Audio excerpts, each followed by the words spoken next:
A Bíblia diz no livro de Gênesis, no capítulo 41, nos versículos de 1 a 57. Passados 2 anos completos, Faraó teve um sonho e eis que estava em pé junto ao rio Nilo. Então, 2 anos depois, do quê? Da prisão e vamos dizer da soltura do copeiro-chefe. 2. Do rio subiam 7 vacas, de boa aparência e gordas, e pastavam no meio dos juncos. Após elas, subiam do rio outras 7 vacas, de aparência feia e magras, e pararam junto às primeiras às margens do rio, na margem do rio.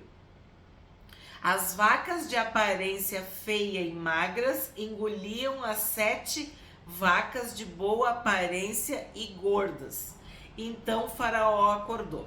Então aqui a gente vai ter o sonho de Faraó, que ele estava perto do rio Nilo, e as vacas são as personagens principais deste sonho. 5. Tornando a dormir, sonhou outra vez. De uma só haste saíam 7 espigas cheias e boas, e após elas nasciam 7 espigas mirradas e queimadas pelo vento leste. As espigas mirradas devoravam as 7 espigas grandes e cheias. Então Faraó acordou. Tinha sido um sonho. Então, nesse outro sonho, Faraó sonhou com espigas e tinha vento, um vento leste. 8. De manhã, ao despertar, muito perturbado, mandou chamar todos os magos do Egito e todos os seus sábios. Contou-lhes os seus sonhos, mas não havia ninguém que pudesse dar a interpretação. Então aqui é muito importante para nós. O Egito, com seus magos, seus sábios, seus encantadores, cientistas, não sei como é que está na tua Bíblia, mas homens de sabedoria, homens importantes, não conseguiram. E está escrito, não havia ninguém que pudesse dar a interpretação.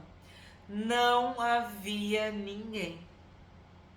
E muitas vezes, na nossa vida, nós somos a peça que completa o quebra-cabeça. Nós somos a peça que encaixa, que faz sentido. Seja na nossa família, seja no nosso trabalho, na nossa escola, na faculdade, na igreja, por onde quer que a gente ande. A nossa luz deve brilhar diante de Deus e diante das pessoas. E Deus não nos deu essa luz para ficar debaixo da mesa, debaixo da cama, escondido. Não, é para brilhar. E José, assim como Daniel e outros personagens bíblicos, eles estavam no lugar certo, na hora certa, no tempo de Deus, para fazer diferença. O Senhor Jesus disse que nós somos a luz do mundo e o sal da terra. E a nossa luz deve brilhar, porque quando não há ninguém, é que Deus levanta um filho e uma filha. Ele faz com que essa luz brilhe. E como que a tua luz vai brilhar? Na escuridão, onde precisa. Então a gente está vendo aqui, não havia ninguém que pudesse dar a interpretação. Estava faltando alguém. Estava faltando um filho de Deus. Estava faltando uma filha de Deus. Alguém ungido. Alguém da parte de Deus. Não havia ninguém. 9. Então o copeiro-chefe disse a Faraó: hoje me lembro das minhas ofensas. Aí eu tenho que parar aqui.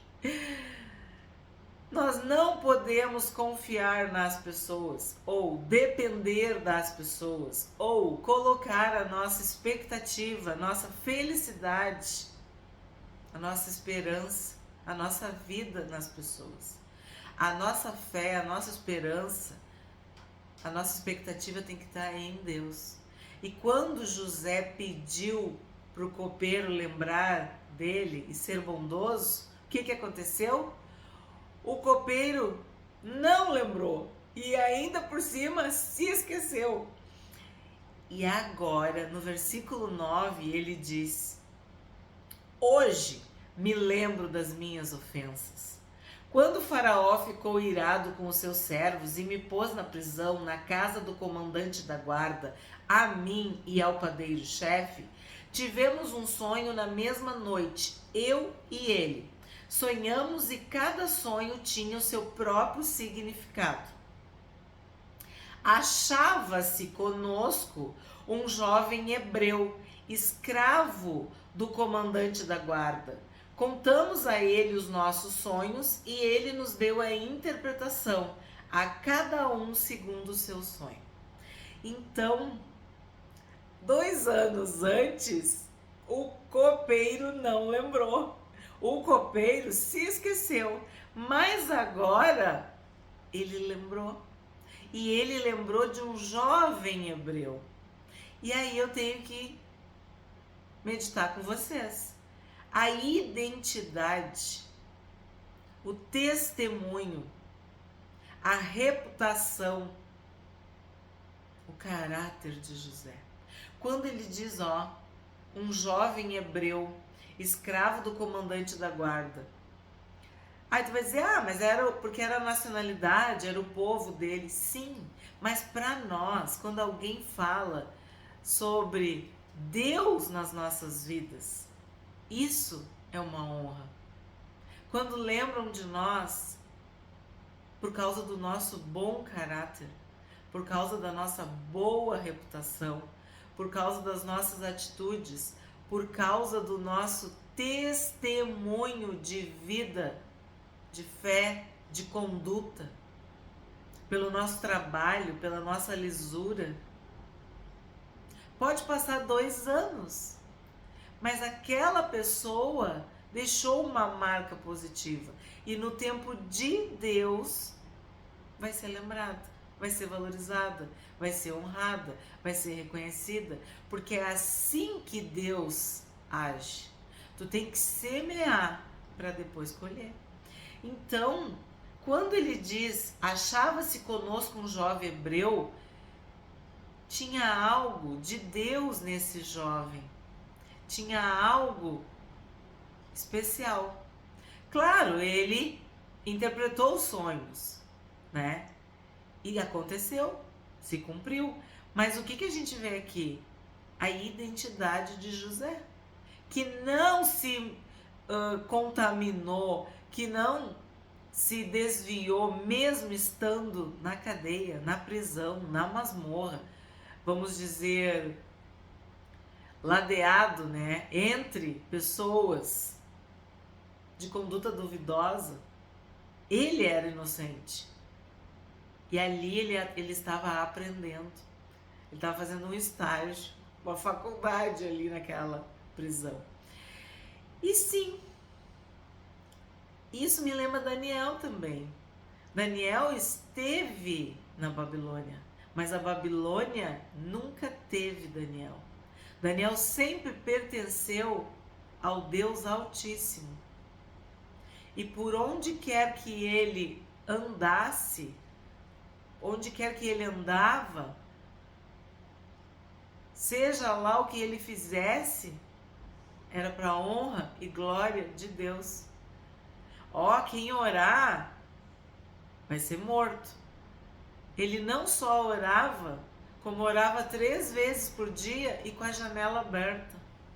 Então, homens dos quais o mundo não é digno. É isso que eu vejo. Um homem que está na cadeia, inocente, e não se corrompe. Um homem que está na Babilônia, vamos dizer, na fina flor, e não se corrompe. Isso é caráter. Isso é Deus. Isso é testemunho. Isso é identidade. E tudo isso eu falei porque me chama a atenção quando ele diz: um jovem hebreu. 13. E tal como nos interpretou, assim aconteceu. Eu fui restituído ao meu cargo e o outro foi enforcado. Tá certo, né? Ali tudo. Contamos a ele os nossos sonhos e ele nos deu a interpretação, a cada um segundo o seu sonho. E tal como nos interpretou, assim aconteceu. Eu fui restituído ao meu cargo e o outro foi enforcado. 14. Então Faraó mandou chamar José e o fizeram sair às pressas da masmorra. Ele se barbeou, mudou de roupa e foi apresentar-se a Faraó. Então, quando chega o tempo, acontece. Faraó mandou chamar José e o fizeram sair às pressas. É a hora, é agora, a porta foi aberta, né? E aí fala que ele se barbeou, mudou de roupa e foi apresentar-se a Faraó. Claro, não tem nada a ver, mas eu lembro do endemoniado gadareno, que ninguém podia com ele, né? E aí depois ele estava sentado, com roupas em perfeito juízo. Então, José estava na cadeia, na masmorra, na prisão. Devia estar bem sujo, debilitado, com mau aparência, sei lá. E claro, para chegar na presença do faraó, né? E aí a Bíblia relata que ele se barbeou, mudou de roupa e foi apresentar-se ao faraó. Então, sim, a aparência importa. Nós devemos, né, cuidar disso. No caso do homem, se barbear, mudar de roupa e se apresentar a faraó. Eu penso que tudo na Bíblia tem um porquê. Cada versículo tem um porquê. Às vezes, a gente não entende. Ou como eu digo para vocês, passa batido. Porque outras coisas saltam aos olhos. Mas olha só, ele se barbeou, mudou de roupa e foi apresentar-se a faraó. E mesmo assim ele saiu às pressas. 15. Este lhe disse: tive um sonho e não há quem o interprete. Então, não havia ninguém. E agora ele reitera dizendo: não há quem o interprete. Porém, ouvi falar a respeito de você que, quando ouve um sonho, é capaz de interpretá-lo. Agora vem um versículo que é daqueles que eu falo para vocês. Sublinha. Isto não está em mim, mas Deus dará resposta favorável a Faraó. Então, este versículo mostra de novo quem é José. Ele não se engrandeceu. Quando ele quis agir, né, do seu jeito, Deus deu como é que a gente chama? Um chá de banco para ele. 2 anos, hein?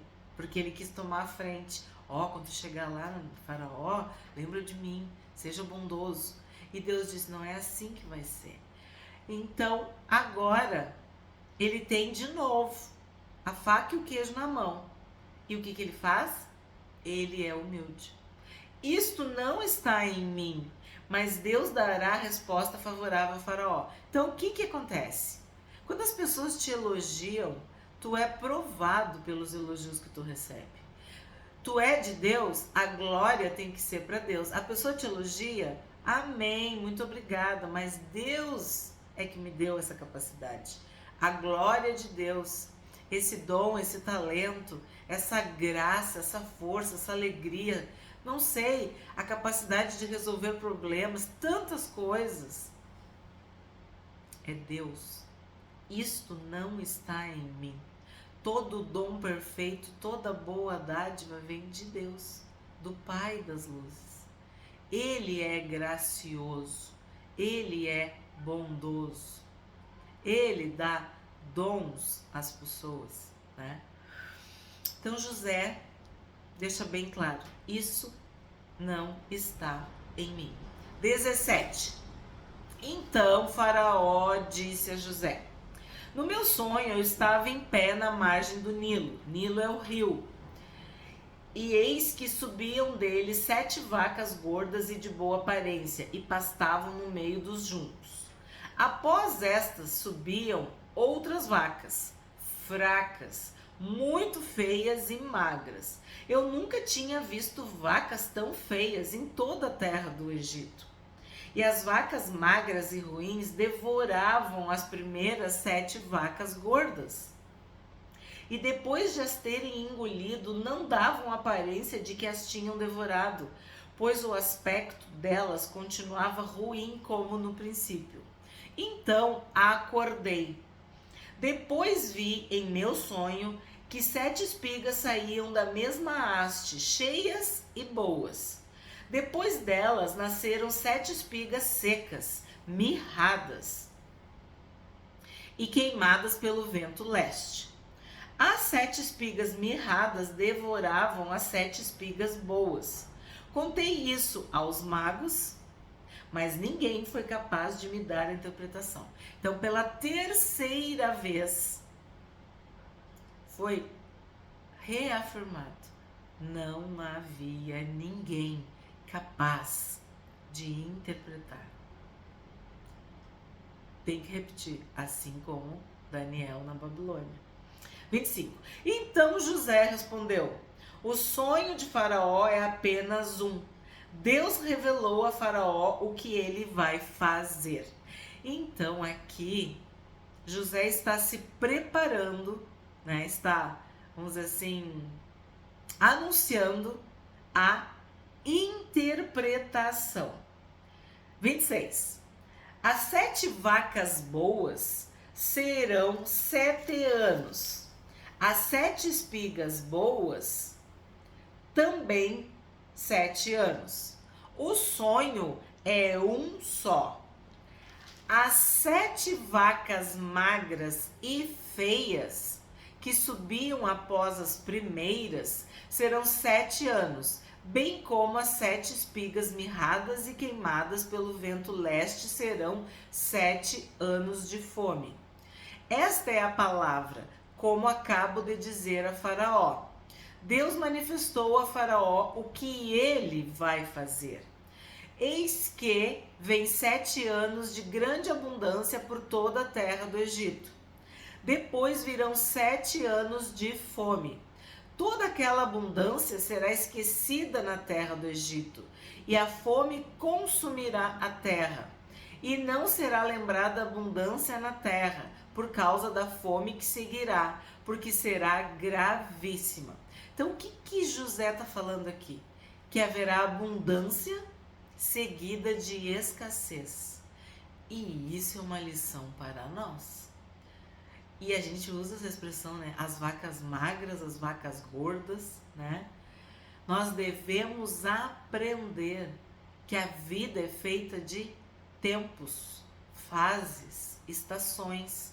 E sim, há tempo de abundância, mas também há tempo de escassez. E se tu tá vivendo a escassez, tu tem que lembrar e ter fé e esperança que os tempos de abundância também virão. 32. O sonho de Faraó foi repetido, porque a coisa é estabelecida por Deus e Deus se apressa a fazê-la. Isso também é interessante. Quando Deus repete, quando Deus dá ênfase, é como um bom mestre, um bom professor que repete até que haja aprendizagem. Então, sim, Deus repetiu, reafirmou, reiterou, para ficar bem explicado, bem marcado.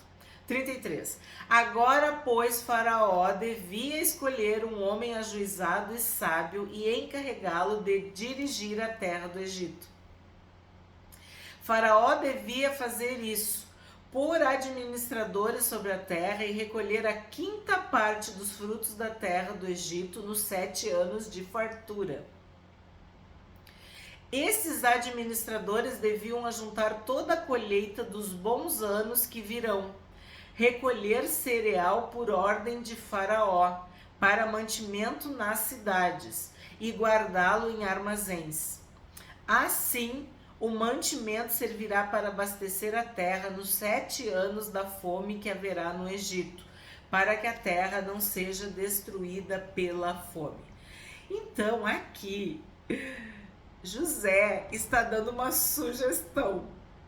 Ele está apresentando a solução. E olha que interessante. Esta capacidade é dada por Deus. Essa sabedoria, essa inteligência, é Deus que está dando. E inclusive essa direção que ele está apresentando, essa sugestão que ele está apresentando. 37. O conselho agradou a Faraó e a todos os seus oficiais. Então, a sugestão de José foi aceita como um conselho na multidão dos conselhos da sabedoria, né? Então, este conselho, esta sugestão, agradou a Faraó e a todos os seus oficiais. Então, Faraó perguntou aos seus oficiais: será que poderíamos achar alguém melhor do que José, um homem em quem está o Espírito de Deus? Olha que bênção esse tipo de observação. Quando vem da boca, vamos dizer, dos de fora, dos ímpios, dos descrentes. O Espírito de Deus está nesse homem. Eles estão reconhecendo a presença de Deus em José. 39. Depois Faraó disse a José: visto que Deus revelou tudo isso a você, não há ninguém tão ajuizado e sábio como você. Lembra? Não havia ninguém, não havia ninguém, não havia ninguém. Agora ele repete: não há ninguém tão ajuizado e sábio como você. Então, é nesses espaços que Deus nos coloca. Deus sabe onde colocar seus filhos. Não há ninguém tão ajuizado e sábio como você.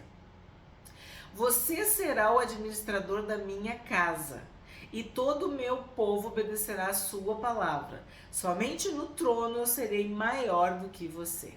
Então, Faraó estava dizendo: José, tu é o ajuizado, tu é o sábio, tu vai administrar. O prisioneiro saiu da prisão e foi para o palácio para ser administrador. De prisioneiro, José passou a ser o administrador. Só perdia para Faraó no trono. 41. E Faraó disse mais a José: eis que eu o constituo autoridade sobre toda a terra do Egito. Então, o prisioneiro recebeu toda a autoridade. Eu constituo autoridade sobre toda a terra do Egito. Ele tinha toda a autoridade, exceto no trono, porque o trono era de Faraó, né? Faraó era o rei. Então, ele recebeu autoridade sobre todo o Egito, sobre toda a terra do Egito. 42. Então Faraó tirou o seu anel sinete da mão e o pôs no dedo de José. Mandou que o vestissem com roupas de linho fino e lhe pôs no pescoço um colar de ouro. Então tu imagina a honra, o poder, a autoridade. Tu sair da cadeia, da prisão, da masmorra, e tu te tornar, vamos dizer, o segundo na linha de sucessão, de autoridade, só perdendo pro rei. E sim, o anel, as roupas de linho e o colar de ouro, tudo isso simboliza poder, autoridade, né? Honra, distinção, valor, né? E o fez subir na sua segunda carruagem e clamavam diante dele: inclinem-se todos. Desse modo, deu-lhe autoridade sobre toda a terra do Egito. Disse ainda Faraó a José: eu sou o Faraó, mas sem a sua ordem ninguém poderá fazer nada em toda a terra do Egito. Aí, gente, eu tenho que falar para vocês o que está escrito no original. Tá escrito assim, ó, ninguém levantará a mão ou pé, tipo, ninguém vai fazer nada. Tá escrito ali, ó, ninguém poderá fazer nada em toda a terra do Egito. E essa expressão quer dizer, ninguém vai levantar mão ou pé. Ou hoje a gente diria, ninguém vai dar um piu, ninguém vai dar um pulo, ninguém vai fazer nada sem a tua autorização, sem a sua ordem. 45. E Faraó chamou José de Zafenate-Paneia e lhe deu por mulher Asenate, filha de Potífera, sacerdote de On. E José percorreu toda a terra do Egito. Então, o que é Zafenate-Paneia? Olha só, salvador do mundo, sustentador da terra, revelador de segredos. Então era exatamente o que José estava representando para o Egito. Ele estava sendo considerado o salvador do mundo, porque ele iria preservar a vida no Egito. Sustentador, porque o plano de guardar, né, fazer reservas, depósitos, ia permitir que houvesse sustento. E sim, ele tinha revelado a interpretação. Então ele era um revelador de segredos. E aqui nós temos que lembrar de quem? Do Senhor Jesus. Porque eu tenho dito para vocês que José é um tipo de Jesus, né? Ele é um personagem bíblico que aponta para o Cristo. Então, Jesus é o Salvador do mundo. Jesus é que nos sustenta. Ele veio para salvar. Ele veio da parte do Pai para nos dar vida e vida eterna. 46. José... sim, eu tenho que falar que ele casou, né? Isso é muito importante. Ele não poderia ter um cargo de tamanha importância, relevância, sem ser casado. Isso, para muitos cargos, é como um pré-requisito, porque sabemos que o homem, ele precisa de uma estabilidade no dia a dia e principalmente emocional. E é isso que uma esposa e uma família proporciona para um homem. Então, ser solteiro, né, não é bom que o homem esteja só. Então tu vê que Faraó, ao mesmo tempo que deu toda essa honra, essa autoridade, esse poder para José, mudou seu nome, lhe deu uma esposa que se chama Asenate. Se chamava Asenate.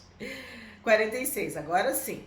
José tinha 30 anos de idade quando se apresentou a Faraó, rei do Egito, e andou por toda a terra do Egito. Então aqui de novo, outra referência, Jesus Cristo começa o seu ministério público aos 30 anos. José se apresentou a Faraó com 30 anos. 47. Nos 7 anos de fartura, a terra produziu com abundância. E José ajuntou todo o mantimento que houve na terra do Egito durante os 7 anos e o guardou nas cidades. O mantimento do campo ao redor de cada cidade foi guardado na mesma cidade. Assim José ajuntou muitíssimo cereal, como a areia do mar, até perder a conta, porque ia além das medidas. Então, o que a gente aprende aqui? Que se tu tem abundância, tu tem fartura, tu deve economizar, tu deve guardar, tu deve ter uma reserva, tu ter um depósito. Lembra que nós estudamos em Provérbios e em Eclesiastes. Onde está o segredo da prosperidade? Em primeiro lugar, obediência a Deus. Deus escolhe quem vai prosperar. É Deus que prospera. É a bênção de Deus que prospera. É a bênção de Deus que enriquece. Mas tu ser um bom administrador significa saber ganhar, quer dizer, tu tem que trabalhar, saber guardar, quer dizer, tu tem que ter um depósito, uma reserva, e aí só depois gastar. Ser generoso, né? Ser bondoso, benigno, ajudar os pobres. Nós vimos isso. Então, aqui tu tá vendo isso na prática. Tem abundância? Tem fartura? Guarda, porque tu não sabe os tempos que vão sobrevir à terra. Tu não sabe o que vai acontecer. Tá tudo bem, mas daqui a pouco vem uma enchente e tu perde tudo. Tu tem que ter uma reserva. A Bíblia fala do dia mau. Claro que o dia mau pode ser muitas coisas, nós podemos interpretar o dia mau de muitas formas, mas também isso acontece nas nossas economias, na nossa saúde, no nosso trabalho. Quantas pessoas que trabalham 10, 15, 20 anos e são demitidas, ou a empresa passa por uma tragédia, uma falência, e onde estão as tuas reservas? O que tu guardou? O que tu economizou? Ah, mas eu ganho muito pouco. Ah, mas isso... As pessoas têm desculpas. E a Bíblia está dizendo, ó, tu tem que ter uma reserva, tu tem que trabalhar, sim, tu tem que saber ganhar, sim, mas tu tem que saber guardar, tem que ter uma parte que tu tem que guardar, reservar, porque ninguém sabe o que está por vir. Só Deus que conhece o dia de amanhã, só Deus que conhece o futuro. A nós cabe obedecer. E aqui é um princípio muito importante. Tu tem que ter uma reserva. 50. Antes de chegar à fome, nasceram 2 filhos a José, os quais lhe deu Asenate, filha de Potífera, sacerdote de On. Ele casou com uma egípcia, né, gente? 51. Ao primogênito, José chamou de Manassés, pois disse: Deus me fez esquecer todo o meu trabalho e toda a casa de meu pai. Então, Manassés quer dizer exatamente isso. Aquele que faz esquecer, ou o que foi esquecido. Tipo, virou a página, né? Ele colocou este nome no filho. 52. Ao segundo deu o nome de Efraim, pois disse: Deus me fez próspero na terra da minha aflição. Efraim quer dizer exatamente próspero, frutífero.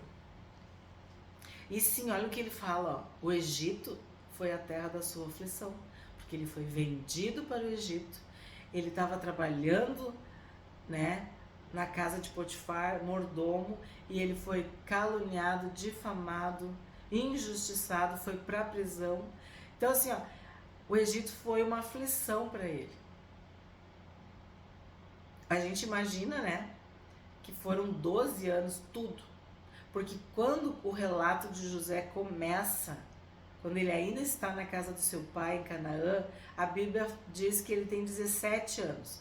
Nós não sabemos o tempo transcorrido, mas vamos imaginar, né, vamos deduzir, vamos calcular que ele chega ao Egito com 18 anos.